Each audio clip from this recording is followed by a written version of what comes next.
Takjak mlaku-mlaku ning dalan Tambak Rama jebluse kentheng wo. Mbangane nganggur tur cuacane lagi rada mendukung iki. Tak sidake mlaku-mlaku wo. Iki arahku saka Tambak Rama ya wo. Tak sengaja mangkat esuk wo. Masalahe nek esuk ngene iki pemandangane ya ijik siah dupol wo. Isih alami tanpa polesan wo. Dalan sing tak liwati iki padha biasane wo. Aspal sing kolaborasi karo Jlegongan. Ya kadang nemu dalan sing apik wo, ning ya lumrah wo jenenge dalan desa iki ya ngene iki. Sekitar kene iki jagunge wis do arak panen wo iki wo. Jarene kene iki ya akeh ketheke wo, tanduran-tanduran do disasaki kethek apa ya ngono wo. Apa gur kabar kabur wo. Lah kuwi pertigaan ambil ngiri nek lurus bablas kono ning desa Jalaan ya wo. Iki awake dhewe sing ambil lurus wo. Pokoke mlaku lurus terus wo, jiko arah kentheng wo. Kene iki arah dataran tinggi lemah ijo wo, kiwa tengen ning kono isine tanduran jagunge wae lemu-lemu wo. Lah ketoke barane angin gede wo iki wo.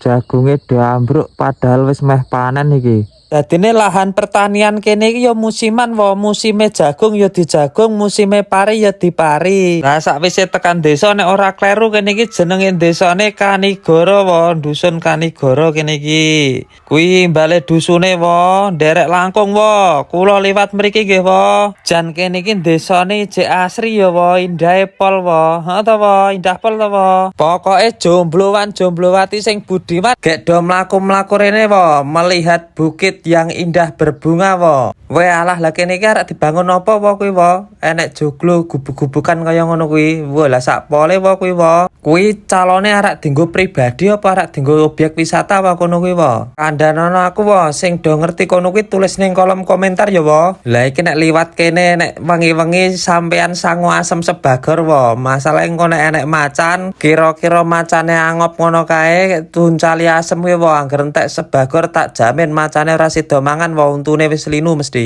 Lah nek omah kene iki jan tentrem wo, tangi turu namati tanduran ijo, sarungan, ngombene kopi, pacitane jagung goreng wo. Dijamin hari-harine produktif wo.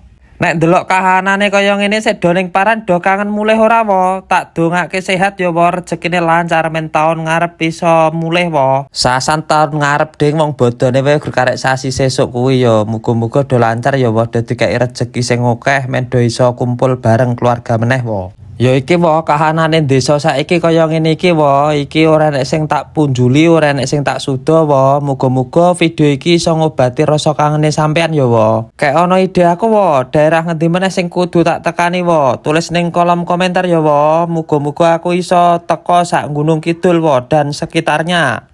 Pokoknya diikuti terus perjalananku wo. Aja lali nek video iki bermanfaat tolong dibageke ya wo. Tulis ning kolom komentar diikuti. Ya wis ya wo, ngono wae ya wo.